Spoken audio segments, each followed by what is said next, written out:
Hey everybody, it's me Andrew. Get out into nature and tune in for yourself. Resonate with the Earth's electromagnetic field via 432 Hertz, the universal frequency. Balance out psychologically and emotionally, and further strengthen your brain and your heart's coherence as well. Get a plant-based diet going for yourself today and nurture yourself right back into life. We are literally herbivores in our nature. Further balance out your physical body's pH level and get with alkalinity. Then you can generate some static electricity. Send me some love telepathically.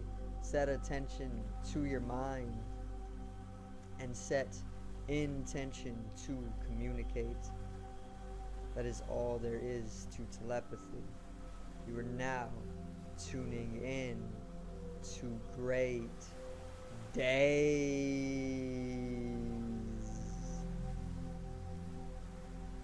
So I'm going to cover the Mercury retrograde today, also the stationing. So the stationing and the retrograde are both taking place on May 9th is the stationing, and then May 10th is the retrograde. So I'm pretty much going to cover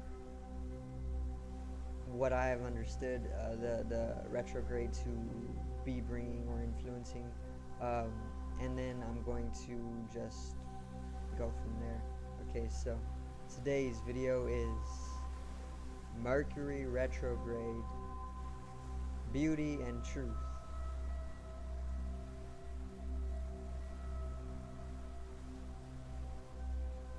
Now,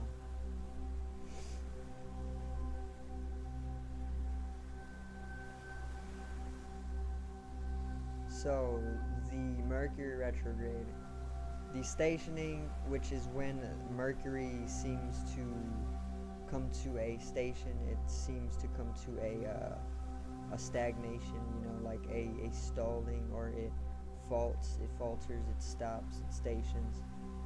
It only seems this way though. Of course, the whole thing about retrograde and stationing is that it's more of like a play on our perception. Like whenever you're driving in a car and then there's another car on the side of you, and then as you speed up, the car seems to pretty much go backwards. That's exactly what a retrograde is. So a retrograde is when a planet appears to go backwards in its normal path, or in contrast to its normal path, and it's not really going backwards is the whole thing. It's more of just a play on our perception, but it does influence the energies of mercuriality. The mercurial areas of our life are definitely most affected during retrograde. So the stationing is happening on May 9th, and the retrograde itself is happening on May 10th. Okay, and this is going to do a lot for us. It's going to bring in a lot of I want to say beauty and truth. Okay, because beauty is dealing with Taurus, right? And the retrograde, it starts during Taurus. So on May 10th is the time of Taurus, and Taurus is dealing with beauty, asceticism, dealing with harmony, it's dealing with relationship, it's dealing with pleasures, comfortabilities, practicalities, sensualities, sensibilities. It's dealing with a whole lot of these areas,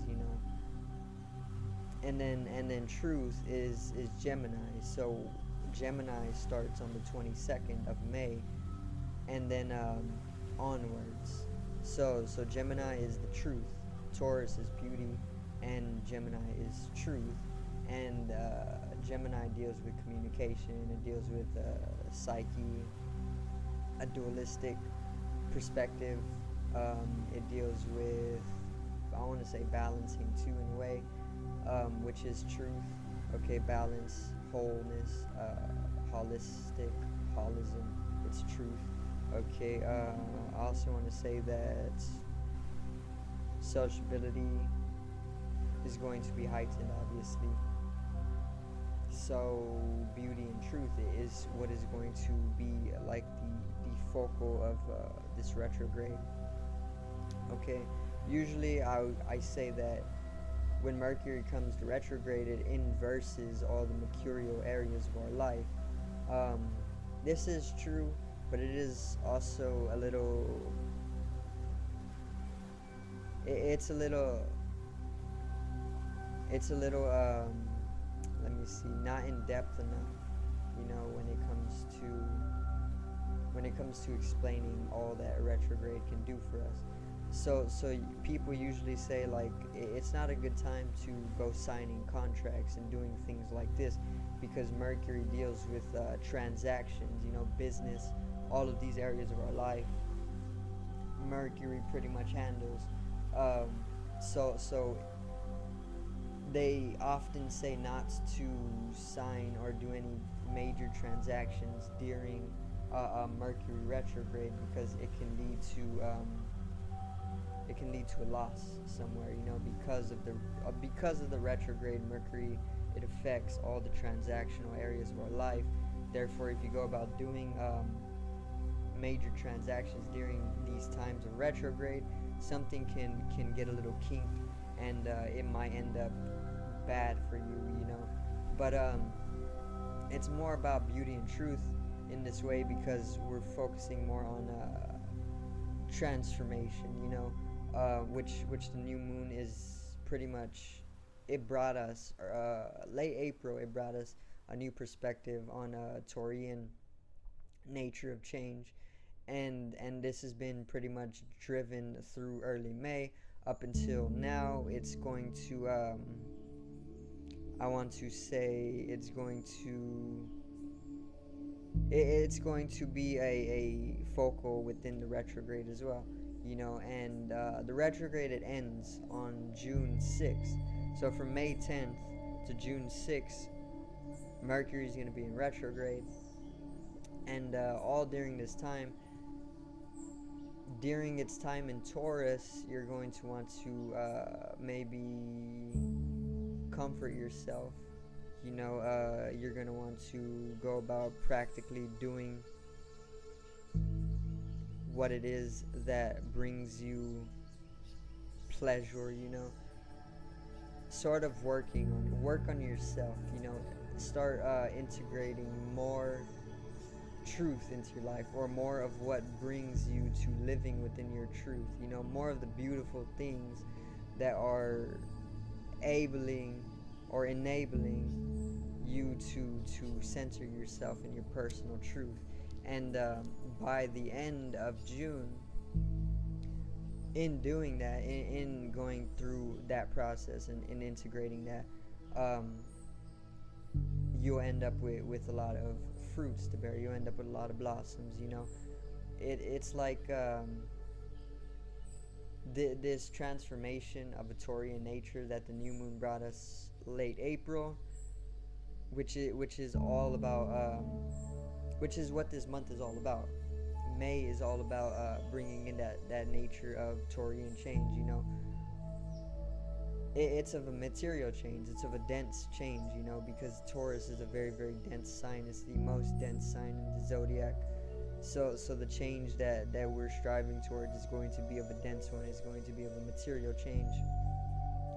For some it actually may not be so gravitating. You know, it may be a material change in your life, but these manifestations, they happen differently for everybody because everybody has a different energetical signature. For me personally, it's dealing with home, so it's casting a very, very large gravitational pull. My specific change or my specific manifestation. For other people, it may be their work. You know, it may be any of these types of things that is pretty much coming into influence with the Mercury retrograde. Okay. Now I want to say, in following up that process though, of doing the beautiful things for yourself, to eventually or throughout the month of May come into your center of expressing your personal truth. By the end of the retrograde, you will have plenty of blossoms, you'll have plenty of fruits from doing that process. Going through that process, it's like an experimentation in a way, because you're kind of experimenting with what is with what can be brought into your life to pretty much have you come into a heightened state of truth, and in doing that, you could go through various different experiments. You could do this, you find it very, very beautiful, and it's bringing you pleasure, and then that's further leading you to live more in your heart, live more in your gesture, live more in your assertion and your truth, very confidently, very communicatively. And by doing that over and over with different things, because it just doesn't have to be one thing that you find beautiful to lead you to your personal truth. It could be many things over the course of this retrograde. By doing this, you will eventually start to, or you will see the fruits at the end of the retrograde, which is around June 6th. I also heard that it's going to pretty much stop a lot of the atmosphere. It's going to stagnate the atmosphere. And this is true because Mercury is dealing with the element of air. Okay, a lot of the time Mercury is dealing with air, the atmosphere, because Mercury rules Gemini, and Gemini is an air element. Okay, and if you know astrology, the zodiac signs, they are always affecting the fluctuations or the nature of the elements themselves. When we're in Aries season, things literally seem to be more heated, and it's spring whenever it's Aries season, so it is more hot during Aries season. There's more fire around. There's even more conflict here and there because we're ready to explode from this Aryan energy, or blossom, in whatever way we find, I want to say, comfortable getting into Taurus, But I heard that the atmosphere, the air, is going to pretty much stagnate, and this is going to cause a standstill in our perception, and is going to seem like we're living the same day over and over and over a lot of the time throughout retrograde, and it can come to that as well. So for something like that, I would say to experiment, with whatever beautiful things that you find that will bring you let's say, a comfortability and a pleasure, a Taurian nature, and then further come to understand if doing that is going to lead you to a state of absolute truth, of absolute knowledge. And if you do that enough throughout this standstill, you may not be so stuck. You may not feel so like, okay, well, I'm living this day over and over because of the standstill of the air or the atmosphere. And you can break through that once again with doing or experimenting with various different beauties in your life to have you come into your personal truth, because at the end of it, you'll feel as though you were able to, let's say, synthesize. You're able to capture something instead of just being stuck in that standstill, living the same day over and over, because it can feel like that. It will get like that, especially during a Mercury retrograde in Gemini, or in Taurus and Gemini. But if you do that process of experimenting with various different beauties to see if any of them bring you into an absolute state of truth, then you'll be able to synthesize something by the end, and you won't feel so lost, from that stagnation that can come. But yeah, that's pretty much it on the Mercury retrograde and the stationing. So the stationing is happening on the 9th of May, and the stationing is really when the atmosphere is pretty much going to come to a halt. So there may not be so much wind on that day, or there actually may be wind, because it's like whenever you're going at 100 miles per hour and you just kind of come to a standstill, it's like everything just keeps going, the momentum. So it can get to a state where the atmosphere is stagnant, but it may not be on May 9th, the actual day of the stationing, or it could be. I don't know the meteorology. I'm not the meteorologist. I can't further correspond with the astrology, but it does correspond. I just don't know that part of it. But yeah, that's pretty much it for the Mercury retrograde. I hope everybody did enjoy. I hope I did give you some sort of insight. Remember to trust your intuition. Allow your knowledge to blossom forth, because it's the way these things work.